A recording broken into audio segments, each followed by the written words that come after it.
Melestarikan budaya alam Minangkabau dari segi pakaian. Pakaian itu sangat menentukan Bapak Ibu. Pakaian itu menentukan sikap dan perilaku kita seperti yang disampaikan Pak Mariso tadi. Ketika jilbab lalaki, baju basibah lalaki lo, tikulu gadang laki lo di bau, itu otomatis Bapak Ibu duduk sopan. Ya kan Bapak Ibu? Sopan sekali. Tidak mungkin kaki tinggi pula dari lutut. Kan tidak mungkin.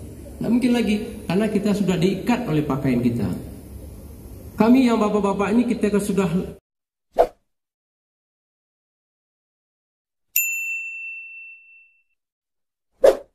bicara sembarangan. Kenapa? Kita otomatis dari segi pakaian sudah panutan orang. Kita dicontoh, kita diteladani. Otomatis kita yang menghukum diri kita sendiri untuk berperilaku sesuai dengan aturan. Aturan yang mana? Kalau kita di Sumatera Barat tentu adat yang berlaku.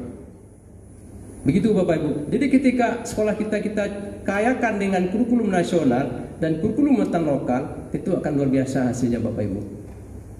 Mungkin Bapak Ibu bisa merefleksi anak-anak yang sukses, anak-anak yang hebat itu ternyata anak-anak yang kuat agamanya dan tinggi budayanya. Betul kan Bapak Ibu? Silakan Bapak renungkan siapa anak kita yang hari ini kuliah di UI, di luar negeri. Coba bagaimana perilakunya ketika di sekolah. Mereka sangat santun dan sopan. Santun dengan gurunya, santun dengan orang tuanya, santun dengan teman sejawatnya. Mereka sukses. Sopan dan santun itu merupakan buah daripada pendidikan budaya dan agama. Jadi Bapak Ismati, ini sebuah pekerjaan yang serius, ya. Insya Allah ini kita kawal. Kami dengan Pak Marison dulu menggagas ini ya. Kita kasih kurikulum SMA lanjutkan oleh Pak Marison sampai bukunya sudah ada. Lalu kita berpisah sama-sama Cak Din, terhenti dia. Dan hari ini ketemu lagi saya dengan Pak Rakmil, gitu. Di Al-Quran sudah janjikan Bapak Ibu, orang-orang yang baik dengan orang yang tidak baik. Lelaki yang baik-baik sesungguhnya untuk perempuan yang baik-baik. Sebaliknya lelaki yang tidak baik untuk perempuan yang tidak baik-baik. Tentu di antara Bapak yang hadir sini adalah wakil kepala sekolah mata pelajaran agama. Ada tak di sini? Mata pelajaran agama. Buya yang mendoa tadi mah. Itu dinda saya, Pak Hen. Betul tak Pak Hen? Al-Quran itu mengatakan. Tentu kita tidak pastikan apakah diri kita sudah baik atau belum. Tapi yang jelas kita ingin selalu berbuat yang baik-baik Bapak Ibu. Agar ujungnya ada keikhlasan, ada ibadah. Oleh karena itu Bapak Ibu Semati, apa langkah strategi kita secara regulasi sudah kita sampaikan. Lalu apa tugas Bapak Ibu nanti di sekolah? Tentu mengimplementasikan seperti apa yang disampaikan nanti narasumber kita. Kalau silabus yang kita rancang Bapak Ibu pasti tidak cukup. Karena nilai lebih adat Minangkabau itu dibanding dengan budaya lainnya berbeda Bapak Ibu. Adat Minangkabau kalau ditulis habis ranting kayu tidak cukup. Dawetnya kita pakai air laut tidak cukup. Begitu hebatnya adat Minangkabau. Luar biasa Bapak Ibu yang saya hormati. Karena adat Minangkabau itu ada yang nampak, ada yang nak tali. Ada yang tak tulis, ada yang tidak tak tulis. Hukum juga begitu Bapak Ibu. Jadi semuanya cukup dengan rasul jo pereso erean jo gendeng. Tahu dia nampak sumbang dua balik. Kan begitu dia Bapak Ibu. Maka kita akan paham saja ketika melihat sebuah fenomena. Orang Minang dia cepat tahu. Sakilik ikan di laut, jalih jantan jumpa tidurnya. Kilik kaculah kamu ko, kilik bululah kaki. PR kita Bapak Ibu, kilik itu apa? Anak tak tahu. Kan itu PR kita sekarang. Baliong tu apa? Anak tak tahu. Kan tak tahu dia. Kilik baliong lah kaki. Orang gini mau tuang kali pakai sinso. Itu beda jadinya. Tapi yang bahasa Minang tidak akan habis. Gabak di rimbu hari kaujan, gabak tu apa? Rimbu tu apa? Kan begitu dia. Gabak tu apa? Cacang talerek jadi wiki, sesek badan jadi ragi. Kan begitu masalahnya. Cancang tu apa? Jangan-jangan cancang yang ada di Semparaya. Kan gitu dia Bapak Ibu. Jadi kita berbahasa kepada anak kita dulu dia tidak mengerti. Itu ya Pak, ya Pak, ya Pak, ya Pak. Tapi dari nyonya lonjo. Itu jadinya Bapak Ibu, karena tidak jelaskan. Jadi orang Minangkabau itu hebat. Cancang talerek jadi wiki, sesek padang jadi ragi. Kan hebat tuh Bapak Ibu. Lah sesek jadi ragi, jatah jua. Makin sesek makin tinggi ragunya. Baca dulu tuh. Makin selesai, bab makin tinggi ragu. Dan buat takwikkan tu panuh nak berisi. Ini panuh apa nak berisi?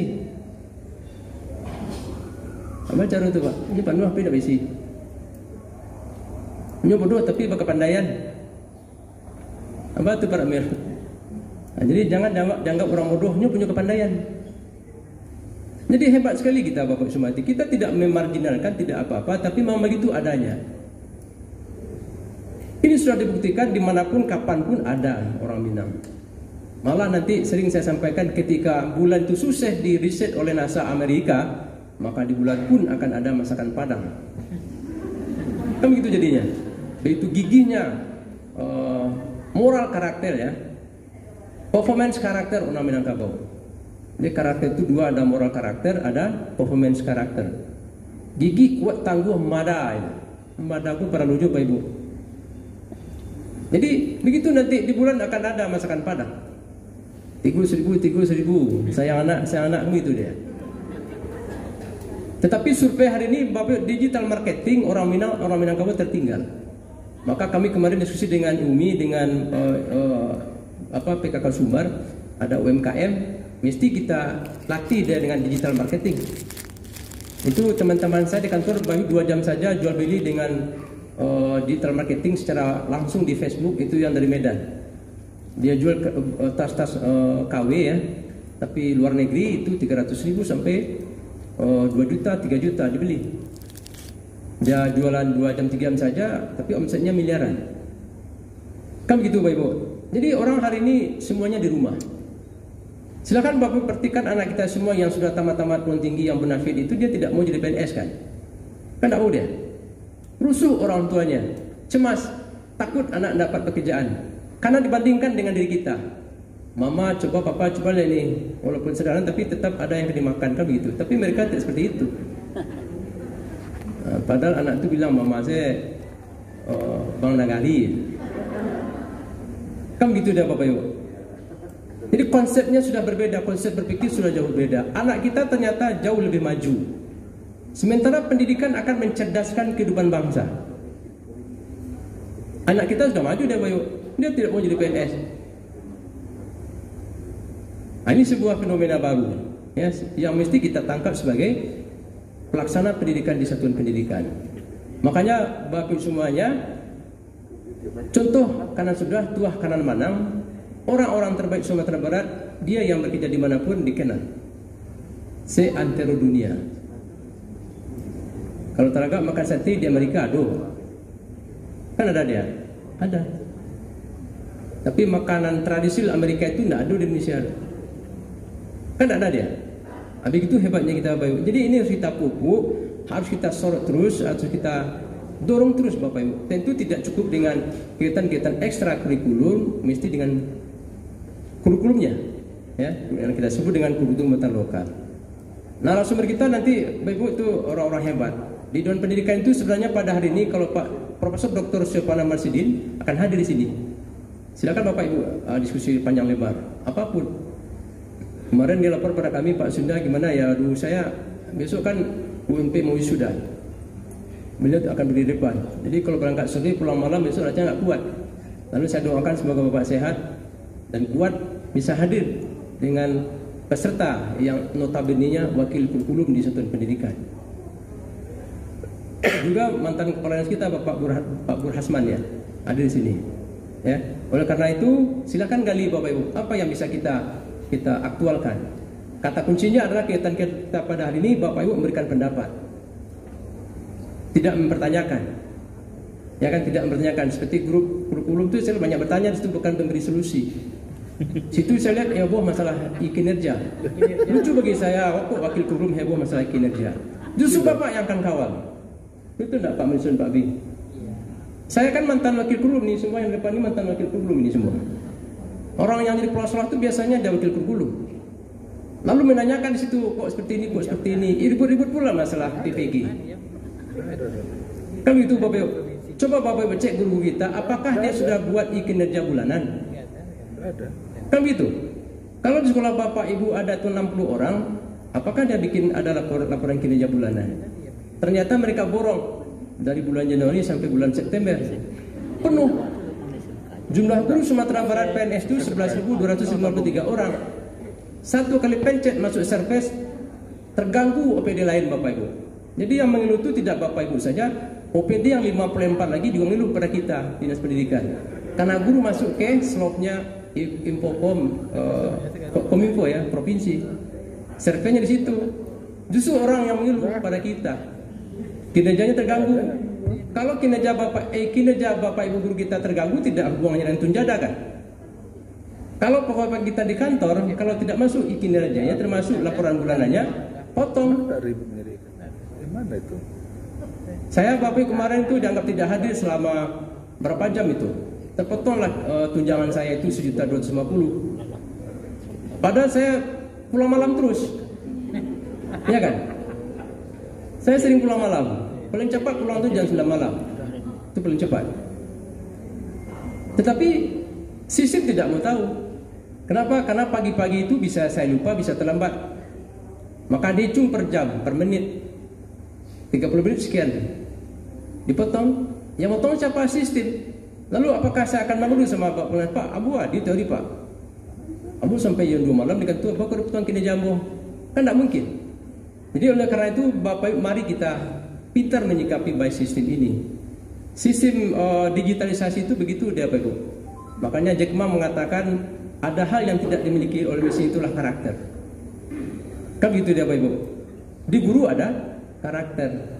Kalau mesin tidak punya, 4 tambah 4 8, tidak akan dia kurangi, tidak tambah. Kalau kita terlambat, dia bilang terlambat.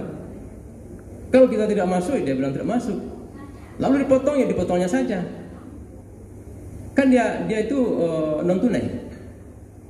Kalau pakai amplop dulu ya bisa, gaji kita dulu kan pakai amplop. Sehingga bendara-bendara gaji di sekolah itu ya banyak cerita di sana. Kalau ada guru kita yang gajinya 2.152.000, yang 2.000-nya besok ada meninggal. Tapi ada kawan tak, itu ya tangannya. Menunggu yang 2.000, 2.000 bang. Gitu kan Bapak Ibu. Ini sebuah fakta, sebuah fenomena. Sertifikasi juga seperti itu. Kenapa ribut? Karena belum cair. Udah habis. Ada yang belum cair. Kalau sudah cair bagaimana? Senyap dia. Itu Bapak Ibu, aturan itu bukan kita buat, kan ada Permendikbud nomor 7 2020 kan, yang mengatur tentang mekanisme pencairan TPG, dikaitkan dengan kinerja. Kenapa orang-orang yang berhak TPG itu kan orang yang profesional, orang-orang yang punya kinerja yang baik, bukan 24 jam.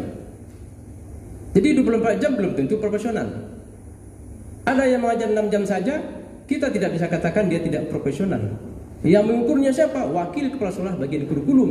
Kenapa? Dia yang merancang instrumen supervisi kelas. Apakah itu manual, apakah itu dengan aplikasi? Betul ya besar. Ini kan ada kepala sekolah nih besar. Maunya kepala sekolah yang bikin instrumen?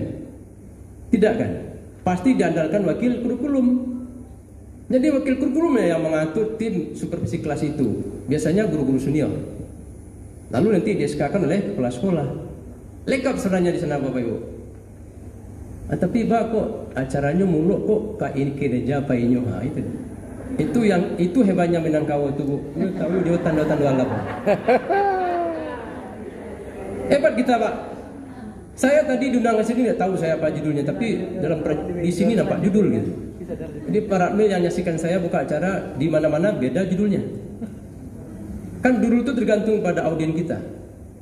Dia semangat enggak? Ya kan? Kemarin ada juga marah-marah, kenapa cuek-cuek saja? Marah Pak Bur. Kenapa kita bicara adat tapi cuek? Enggak tentu rasulnya kalau awak bicara adat itu Pak nantu aragoi gitu. Kan itu dia. Nantu dia aragoi, sama kadang bawa kawan. Nang kita dia awak di pangan Bapak Ibu disayangi. Jadi kadang enggak melendot, tajam enggak memutui. Kan hebat Minangkabau Bapak Ibu. Jadi mantang-mantang gadang melendong luponya gadang tu bamba. Tinggi banjuang gitu. Lupo ya Pak. Lupo dikaji. Gadang awak tu Pak diamba tu. Tinggi Pak, dia dianjung. Tidak ada orang yang gadang sendiri, tidak ada orang yang tinggi dengan sendirinya. Pasti ada yang menganjunginya, tapi dia merasa berserah sendiri. Hari ini kan pelantikan profesional diribut, ada yang manjongan. Kenapa Bapak belum? Belum ada yang manjongan gitu. Tapi yang hebat itu anjungkan diri kita Bapak Ibu, begitu profesional. Bangga kita dengan jerih payah kita sendiri. Ibu ini bangga kita. Kita tidak bangga dengan kebanggaan semu Bapak Ibu. Jadi oleh karena itu Bapak Ibu hormati, nilai-nilai seperti inilah yang akan kita tanamkan pada anak didik kita semua. Jadi kami berharap habis FGD itu Bapak Ibu besok pagi tidak sabar lagi pulang ke sekolah. Bikin regulasi terkait dengan menyesuaikan pada adat Minangkabau. Sehingga adat Minangkabau itu betul-betul lestari di penampilan, nampak di kehidupan sehari-hari. Alat ukurnya gampang, Bapak 4 saja. Pertama, belum terlihat. Yang kedua, sudah terlihat. Yang ketiga, sudah terbiasa. Yang keempat, membudaya. Di Minangkabau-nya Bapak Ibu, ketik tanju-anju. Kadang tabo bau. Lah tubuh tubah tidur. Lah gaek jadi parangai. Lah gaek dipanggil payah Pak.